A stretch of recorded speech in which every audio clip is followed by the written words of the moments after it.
사진으로 살펴보는 한 주간의 주요 뉴스 클릭 베스트 컷. 오늘도 힘차게 문을 열겠습니다. 연합뉴스 사진부 최재고 기자와 함께합니다. 최 기자 어서 오세요. 안녕하세요.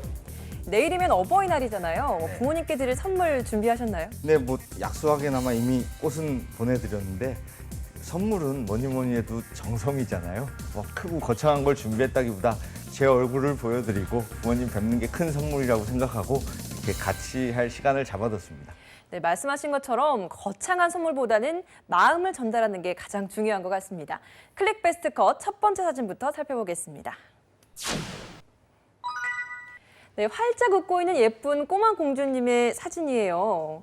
네, 보통 꼬마 공주님이라고 하셨는데 보통 공주님은 그냥 귀여운 여자아이를 저희가 부를 때 공주님, 네. 공주님 하잖아요. 근데 이 사진에 나온 이 어린아이는 진짜 공주예요. 아, 정말요? 예, 그 윌리엄 왕세손, 영국 윌리엄 왕세손 부부의 딸 샬럿 공주입니다. 영국의 왕세손 부부의 업무를 담당하는 곳에서 이 사진을 트위터에 공개했는데요.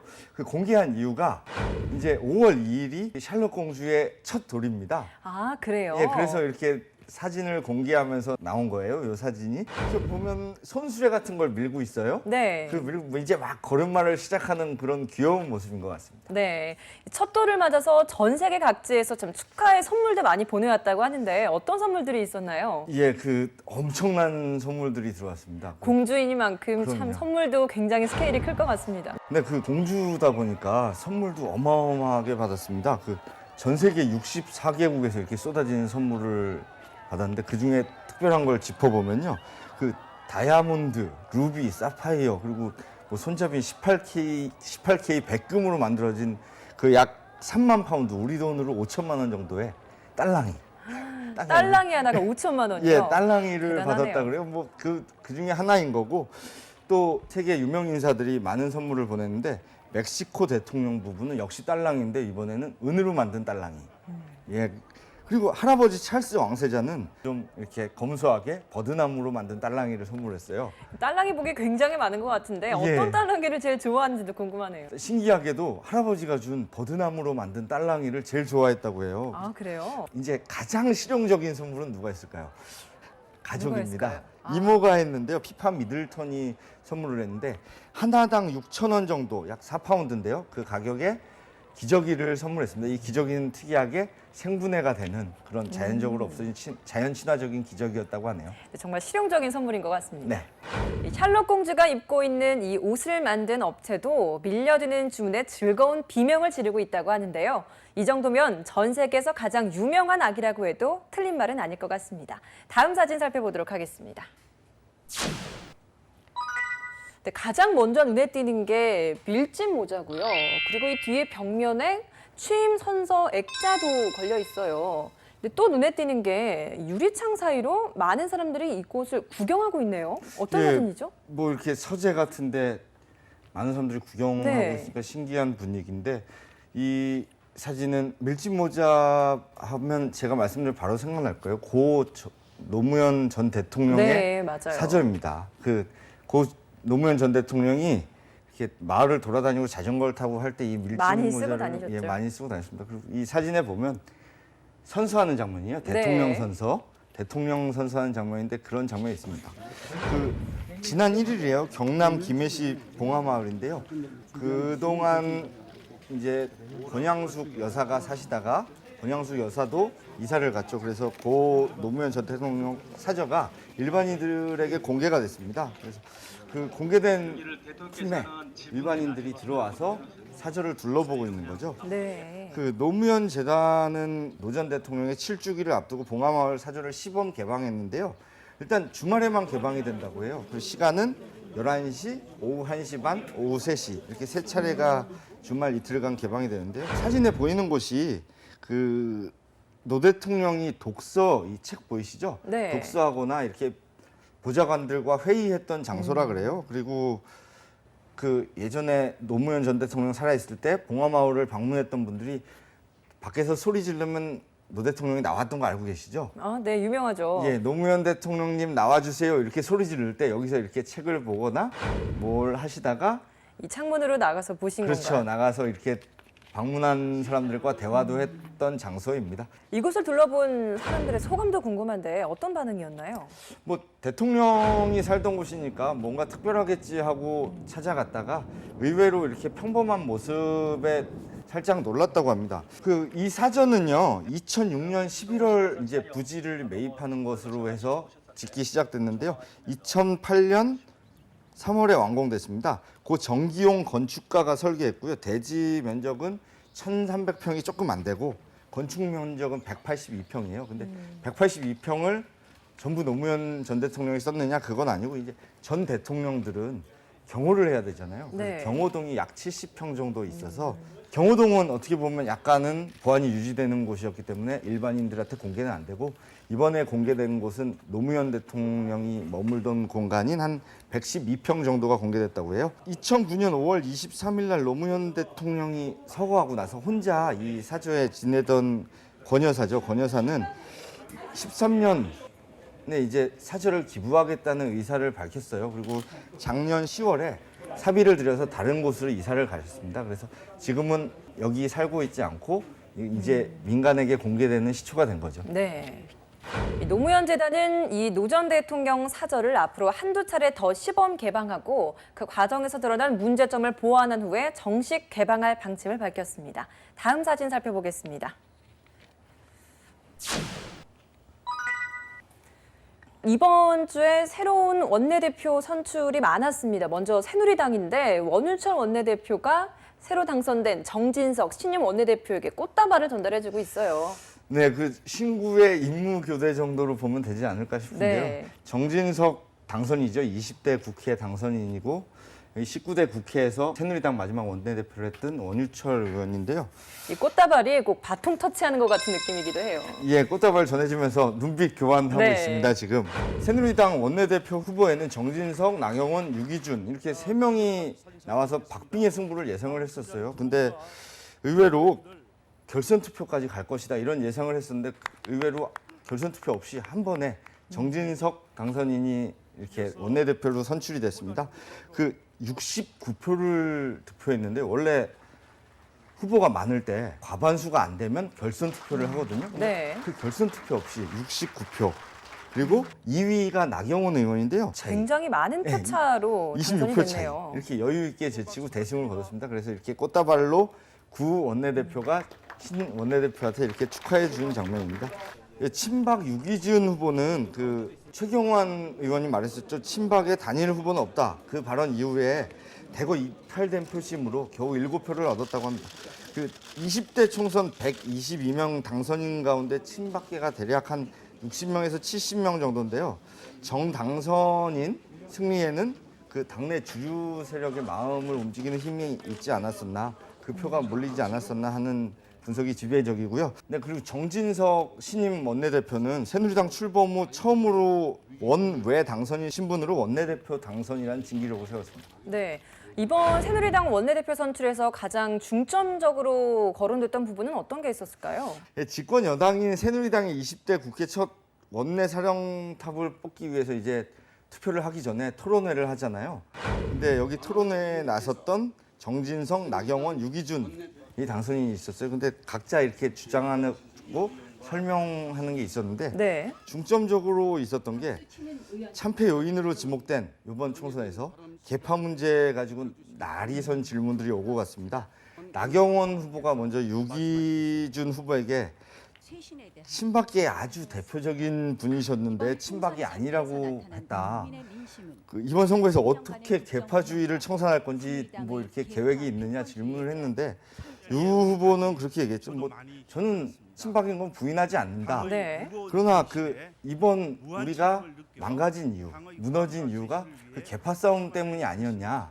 그래서 계파를 따지는 것은 옳지 않다. 탈계파의 의지를 피력한 거죠. 그리고 여기에 지금 원내대표로 당선된 정진석 신임 원내대표도 그 나 의원의 그런 질문에 계속 계파 프레임으로 선거에 임하는 건 바람직하지 못하다는 의견을 내면서 나 후보를 공격하기도 했습니다. 네. 한편 20대 국회 첫 새누리당 원내대표로 선출된 정진석 당선인은 첫째도 단결, 둘째도 결속, 셋째도 화합이라면서 당의 통합을 강조했습니다. 다음 사진 살펴보겠습니다. 네, 새누리당을 살펴봤으니까 이번엔 좀 더불어민주당을 살펴봐야 될 텐데 더민주도 이번 주에 원내대표를 선출했죠. 네, 이번에는 원내대표 후보로 나섰던 6분을 이렇게 쫙 모아봤습니다. 그 왼쪽부터 우원식, 노웅래, 강창일, 이상민, 우상호, 민병두 후보인데요. 우상호 후보가 선출됐죠. 네, 결국에는 우상호 후보가 이제 신임 원내대표로 선출됐습니다.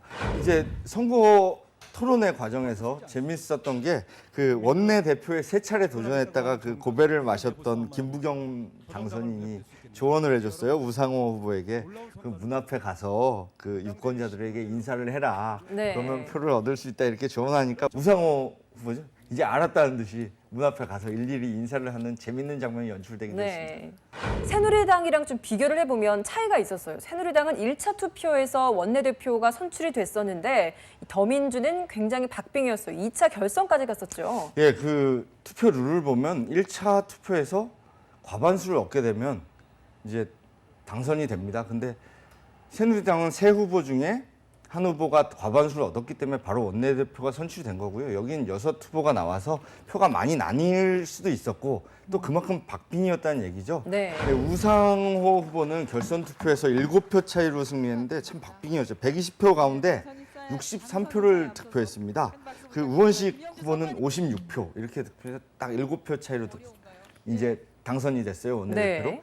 근데 이 전에 결과가 있지 않겠습니까? 1차, 네, 1차 투표 결과가 있죠. 그때는 우상호 의원이 졌어요.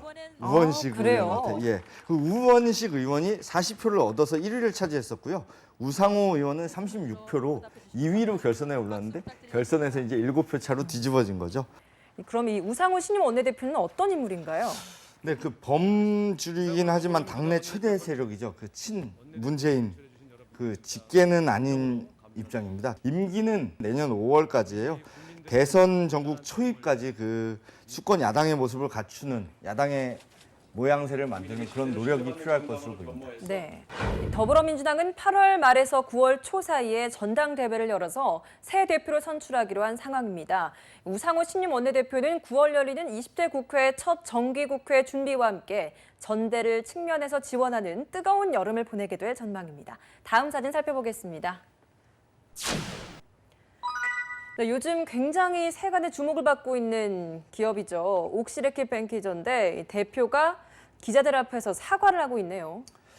네, 그 지금 거의 사진을 보시면 아시겠지만 90도로 인사를 하고 있어요.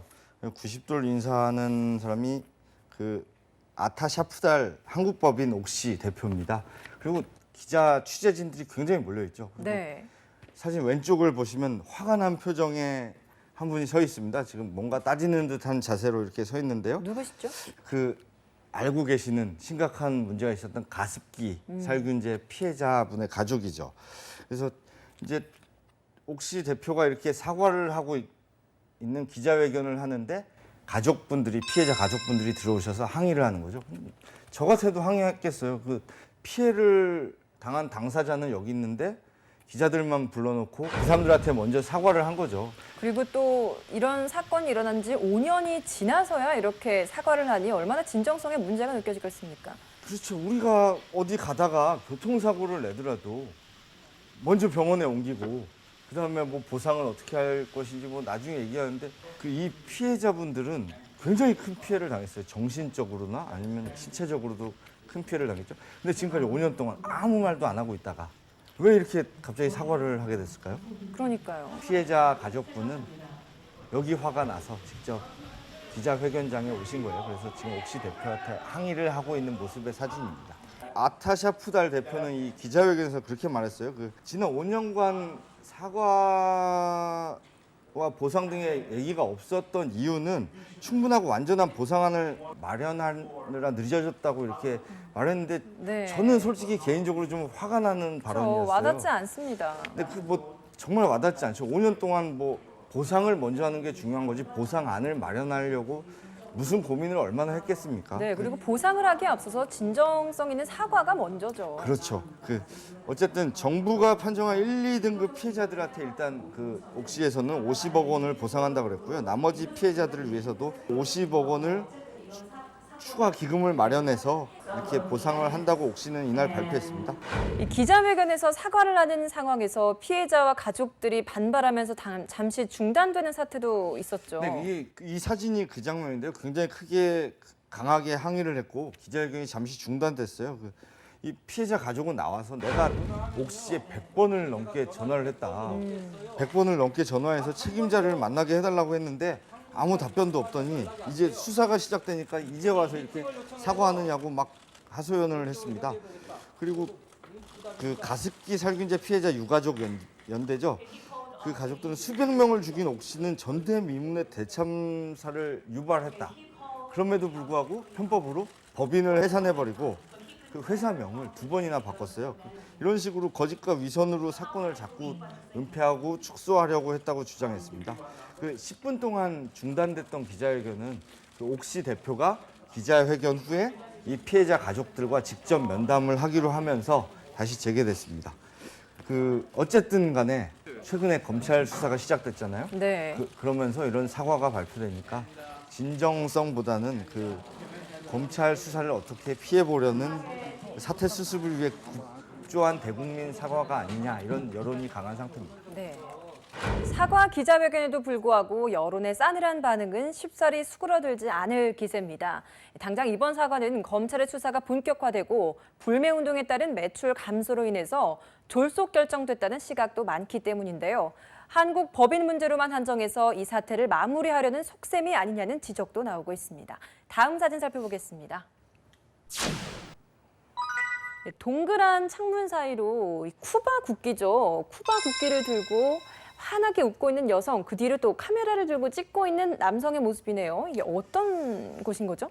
이게 조그만 창문이지만 사실은 이 사진 전체를 보면 굉장히 큰 배 사진이에요. 하나의 창문입니다. 현지 시간 2일이죠. 쿠바 아바나 항이에요. 거기에 세계 최대 크루즈선사인 카니발사의 대형 크루즈선.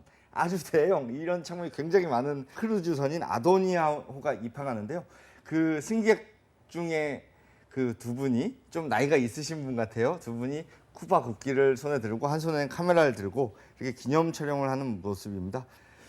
미국이랑 쿠바랑 사이가 안 좋았다가 최근에 급격하게 좋아졌잖아요. 네. 미국 유람선이 쿠바 아바나에 정박하는 거는 1970년대 후반 지미 카터 전 대통령이죠. 그 대통령이 미국과 쿠바 간 여행 제한 조처를 사실상 해제한 이후에 처음 배가 들어가는 거라고 합니다. 아도니아호가 밤새 건너온 플로리다 해협이죠. 그 해협은 한때는 굉장히 긴장감이 돌던 곳이에요. 쿠바 미사일 위기 동안에는 거의 왕래가 없었고 미국이 봉쇄했던 지역입니다. 그 기간이 약 반세기 정도 됐었고요.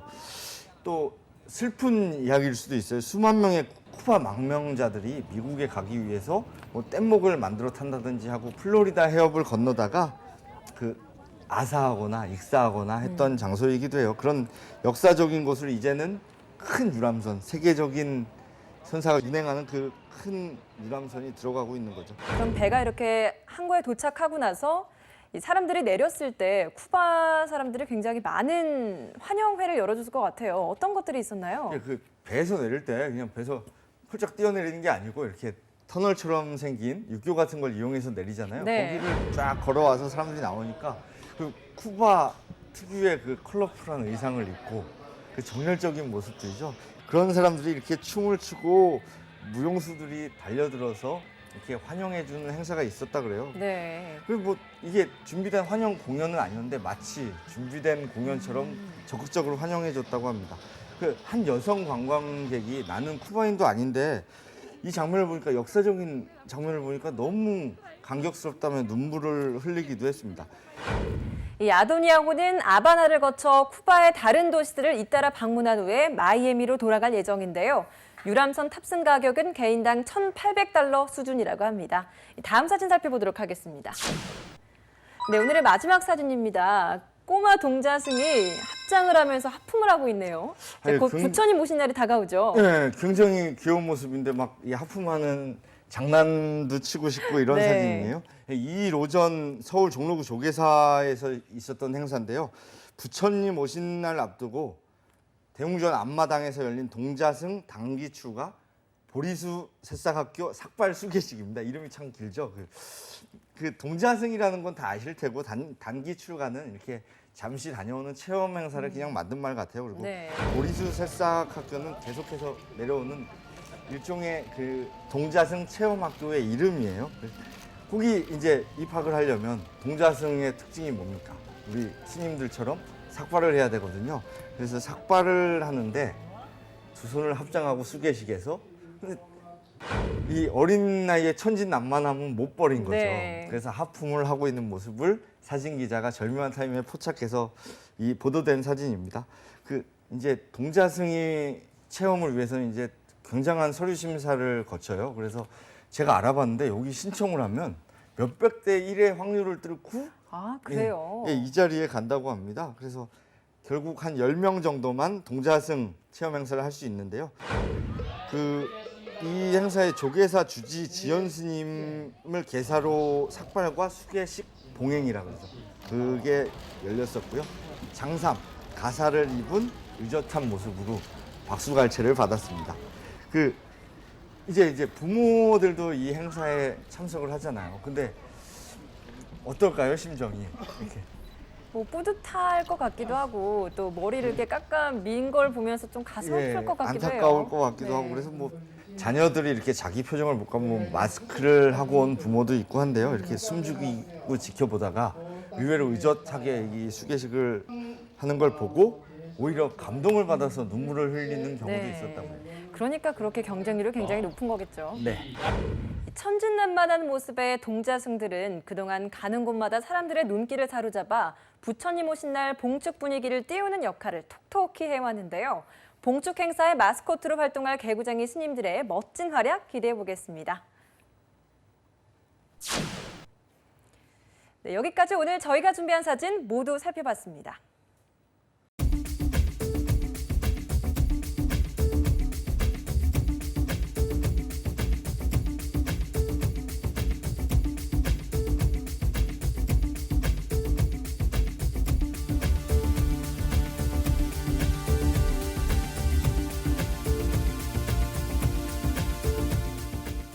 최 기자, 오늘 사진들 중에 베스트 컷을 뽑는다면 어떤 게 있을까요? 이게 마지막에 소개해드린 사진이죠. 그 동자승의 모습을 절묘하게 포착해서 이렇게 하품을 하는 장면을 그 사진을 베스트 컷으로 뽑겠습니다. 이게 이유는요. 그 동자승의 천진난만한 모습을 잘 담아낸 사진이죠. 그 찬스도 잘 잡아서 이렇게 귀여운 어린이 본연의 모습을 잘 담아냈습니다.